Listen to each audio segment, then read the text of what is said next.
Hi hello ನಮಸ್ತೆ ಎಲ್ರಿಗೂ. ಚಾರ್ವಿಕಾಸ್ ಫ್ಯಾಮಿಲಿಗೆ ತಮಗೆಲ್ಲರಿಗೂ ಪ್ರೀತಿಯ ಸ್ವಾಗತ.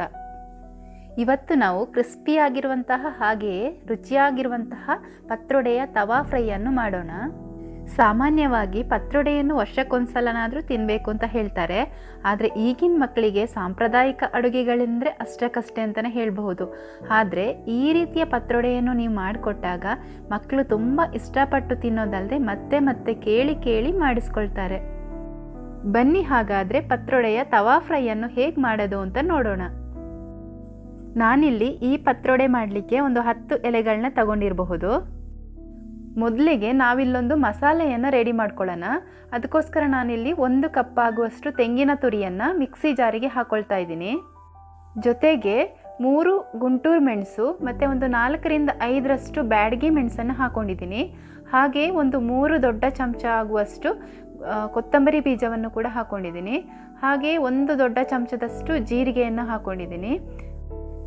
ಜೊತೆಗೆ ಒಂದು ಅರ್ಧ ನಿಂಬೆ ಗಾತ್ರದಷ್ಟು ಹುಣಸೆ ಹಣ್ಣು, ಆಮೇಲೆ ರುಚಿಗೆ ತಕ್ಕಷ್ಟು ಅಂದರೆ ಒಂದು ಅರ್ಧ ಸ್ಪೂನಷ್ಟು ಉಪ್ಪು ಮತ್ತು ಒಂದು 1/4 ಟೀ ಸ್ಪೂನಷ್ಟು ಅರಿಶಿಣವನ್ನು ಹಾಕ್ಕೊಂಡು ಇದನ್ನ ನುಣ್ಣಗೆ ರುಬ್ಕೊಳ್ಬೇಕು.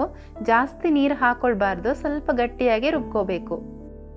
ನಾನಿಲ್ಲಿ ಒಂದು ದೊಡ್ಡ ಲೋಟದಷ್ಟು ಕುಸಲಕ್ಕಿ ಮತ್ತು ಒಂದು ಅರ್ಧ ಲೋಟದಷ್ಟು ದೋಸೆ ಅಕ್ಕಿನ ಒಂದು 8 ಗಂಟೆಗಳ ಕಾಲ ಚೆನ್ನಾಗಿ ನೆನೆಸಿ ಅದನ್ನ ಈ ರೀತಿಯಾಗಿ ಗಟ್ಟಿಯಾಗಿ ರುಬ್ಕೊಂಡಿದ್ದೀನಿ. ಅದಕ್ಕೆ ಈಗ ರುಬ್ಬಿಕೊಂಡಿರುವಂತಹ ಮಸಾಲೆಯನ್ನು ಹಾಕಿಬಿಟ್ಟು ಚೆನ್ನಾಗಿ ಮಿಕ್ಸ್ ಮಾಡಬೇಕು.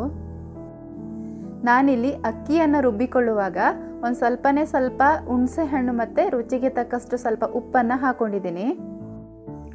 ಈಗ ಎರಡೂ ಕೂಡ ಚೆನ್ನಾಗಿ ಹೊಂದ್ಕೊಳ್ಳುವ ಹಾಗೆ ಮಿಕ್ಸ್ ಮಾಡಬೇಕು. ಈಗ ತಯಾರಿಸಿಕೊಂಡಿರುವಂತಹ ಈ ಮಿಶ್ರಣವನ್ನು ಕೆಸುವಿನ ಎಲೆಯ ಹಿಂಬದಿಗೆ ಹೀಗೆ ಸವರ್ಕೊಳ್ಬೇಕು. ಎಲ್ಲ ಕಡೆಗೂ ನೀಟಾಗಿ ಸ್ಪ್ರೆಡ್ ಆಗುವ ಹಾಗೆ ಈ ರೀತಿಯಾಗಿ ಸವರ್ಕೊಳ್ಬೇಕು. ನಾನಿಲ್ಲಿ ಮರದ ಕೆಸುವಿನ ಎಲೆಯನ್ನು ಬಳಸಿದ್ದೇನೆ. ನಿಮಗೆ ಪತ್ರೊಡೆ ಮಾಡಲಿಕ್ಕೆ ಯಾವ ಕೆಸುವಿನ ಎಲೆ ಸಿಗುತ್ತೋ ನೀವು ಅದನ್ನೇ ಬಳಸ್ಬೋದು. ಒಂದು ಎಲೆಗೆ ಈ ರೀತಿಯಾಗಿ ನೀಟಾಗಿ ಸ್ಪ್ರೆಡ್ ಮಾಡ್ಕೊಂಡ ನಂತರ ಮೇಲ್ಗಡೆಗೆ ಬೇರೆ ಎಲೆಯನ್ನು ಇಟ್ಟು ಸವರ್ಕೋಬೇಕು. ನಾವು ಕೆಳಗಡೆಗೆ ಆದಷ್ಟು ದೊಡ್ಡ ಎಲೆಯನ್ನು ಇಟ್ಕೋಬೇಕು. ನೋಡಿ, ದೊಡ್ಡ ಎಲೆ ಆದಮೇಲೆ ಅದಕ್ಕಿಂತ ಸ್ವಲ್ಪ ಸಣ್ಣ ಎಲೆಯನ್ನು ಹೀಗೆ ಇಟ್ಕೊಂಡು ಅದಕ್ಕೂ ಕೂಡ ಈ ರೀತಿಯಾಗಿ ನೀಟಾಗಿ ಸ್ಪ್ರೆಡ್ ಮಾಡ್ಕೊಳ್ಬೇಕು. ಹೀಗೆ ಒಂದಾದ ನಂತರ ಇನ್ನೊಂದರ ಹಾಗೆ 5 ಎಲೆಗಳನ್ನ ನಾನು ಜೋಡಿಸ್ಕೊಂಡಿದ್ದೀನಿ. ಪ್ರತಿ ಎಲೆಗೂ ಕೂಡ ಹೀಗೆ ನಾನು ಈ ಮಸಾಲೆಯನ್ನು ಸ್ಪ್ರೆಡ್ ಮಾಡ್ಕೊಂಡಿದ್ದೀನಿ. ಹೀಗೆ 5 ಎಲೆಗಳನ್ನ ಇಟ್ಕೊಂಡ್ರೆ ಸಾಕಾಗುತ್ತೆ. ಇನ್ನು ಜಾಸ್ತಿ ಎಲೆಗಳನ್ನ ಇಟ್ಕೊಳ್ತೀನಿ ಅಂದರೆ ರೋಲ್ ಮಾಡೋದು ಕಷ್ಟ ಆಗುತ್ತೆ, ನಮಗೆ ಬಿಟ್ಕೊಂಡ್ಬಿಡುತ್ತೆ ಅದು. ಹೀಗೆ ಜೋಡಿಸ್ಕೊಂಡಿರುವಂತಹ ಎಲ್ಲ ಎಲೆಗಳಿಗೂ ಮಸಾಲೆಗಳನ್ನ ಸವರಿದ ಆದಮೇಲೆ ನೀಟಾಗಿ ಟೈಟಾಗಿ ರೋಲ್ ಮಾಡಬೇಕು. ನಾವು ರೋಲ್ ಮಾಡ್ತಾ ಸ್ವಲ್ಪ ಅದಕ್ಕೂ ಕೂಡ ನಾವು ಹೀಗೆ ಮಸಾಲೆಯನ್ನು ಸವರ್ಕೊಂಡು ನೀಟಾಗಿ ರೋಲ್ ಮಾಡ್ತಾ ಬರಬೇಕು.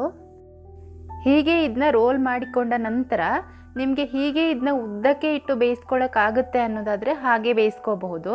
ಆದರೆ ನನಗಿಲ್ಲ ಅಷ್ಟು ಉದ್ದಕ್ಕೆ ಬೇಯಿಸ್ಕೊಳ್ಳೋಕ್ಕೆ ಕಷ್ಟ ಆಗುತ್ತೆ ಅಂತ ನಾನು ಇದನ್ನ ಮಧ್ಯದಲ್ಲಿ ಕಟ್ ಮಾಡಿಕೊಂಡು ಆ ನಂತರ 2 ಪೀಸ್ಗಳಾಗಿ ಮಾಡಿಕೊಂಡು ಬೇಯಿಸ್ಕೋತೀನಿ.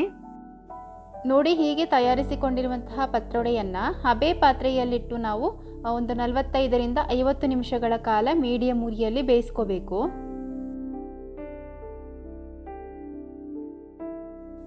ನೋಡಿ, ಇದು ಈಗ ಚೆನ್ನಾಗಿ ಬೆಂದಿದೆ. ನಿಮಗೆ ಬಿಸಿ ಇರುವಾಗ ಇದು ಸ್ವಲ್ಪ ಮೆತ್ತಗೆ ಕಾಣಿಸುತ್ತೆ, ಬೆಂದಿಲ್ವೇನೋ ಅಂತ ಅನಿಸುತ್ತೆ. ಆದರೆ ಸ್ವಲ್ಪ ತಣ್ಣಗಾದ ನಂತರ ಗಟ್ಟಿಯಾಗಿ ನೀಟಾಗಿ ನಮಗೆ ಕತ್ತರಿಸ್ಕೊಳ್ಳೋಕ್ಕೆ ಸುಲಭ ಆಗುತ್ತೆ. ಈಗ ನೋಡಿ, ಈ ಬೇಯಿಸ್ಕೊಂಡಿರುವಂತಹ ಪತ್ರೊಡೆ ಕಂಪ್ಲೀಟಾಗಿ ತಣ್ಣಗಾಗಿದೆ. ಈಗ ಇದನ್ನ ನಮಗೆ ಎಷ್ಟು ತೆಳುವಾಗಿ ಬೇಕು ಅಷ್ಟು ತೆಳುವಾಗಿ ನಾವು ಸ್ಲೈಸ್ಗಳಾಗಿ ಕಟ್ ಮಾಡ್ಕೊಳ್ಬೇಕು. ನಾವಿದನ್ನ ಒಂದು ಸ್ವಲ್ಪ ತೆಳುವಾಗಿ ಕತ್ತರಿಸ್ಕೊಂಡ್ರೆ ನಾವಿದನ್ನ ತವಾ ಫ್ರೈ ಮಾಡಿದಾಗ ಅದು ಕ್ರಿಸ್ಪಿಯಾಗಿ ತಿನ್ನೋದಕ್ಕೆ ಚೆನ್ನಾಗಿರುತ್ತೆ. ಮಕ್ಕಳು ಕೂಡ ಇಷ್ಟಪಟ್ಟು ತಿಂತಾರೆ. ನಾನು ನೋಡಿ ಎಲ್ಲ ಪತ್ರೊಡೆಯನ್ನು ಕೂಡ ಇಷ್ಟು ತೆಳುವಾಗಿ ಕತ್ತರಿಸಿ ಇಟ್ಕೊಳ್ತೇನೆ.